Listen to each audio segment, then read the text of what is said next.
সারুদ্দিন জনাব আইমন সারুদ্দিন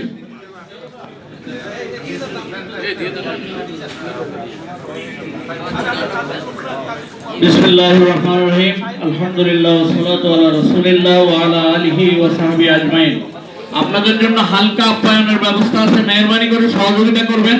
একটু ধৈর্য ধরে আপনারা একটু যারা ডিস্ট্রিবিউশন করতেছে তাদেরকে সহযোগিতার আমি আহ্বান জানাই আমার সংক্ষিপ্ত কথা শুরু করছি। প্রথমত আমাদের প্রধান অতিথি সহ প্রধান আলোচক গেস্ট অফ অনার, এরপরে আমাদের আলোচক মাননীয় মুখ্য নির্বাহীবৃন্দ, আমাদের বিভিন্ন কোম্পানির ঊর্ধ্বতন নির্বাহীবৃন্দ, কর্মকর্তাবৃন্দ, সাংবাদিক বন্ধুগণ, আপনারা যারা কষ্ট করে দীর্ঘক্ষণ থেকে সেই বেলা ৩টা থেকেই আমরা শুরু করেছি আমাদের প্রোগ্রাম যথাসময়, এই সময় থেকে আমাদেরকে সহযোগিতা করেছেন, এই জন্য আমি আমাদের সকলের পক্ষ থেকে আপনাদের প্রতি কৃতজ্ঞতা এবং ধন্যবাদ জ্ঞাপন করছি।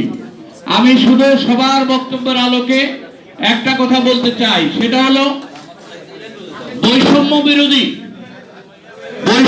বিরোধী আন্দোলনের মাধ্যমে পেশিবাদ দূরীভূত হয়েছে, বাংলাদেশে নতুন দিগন্তের উন্মোচন হয়েছে, কিন্তু ইন্স্যুরেন্স, বিশেষ করে ইসলামী ইন্স্যুরেন্সে বৈষম্যের সেই অবস্থা এখনো রয়ে গেছে।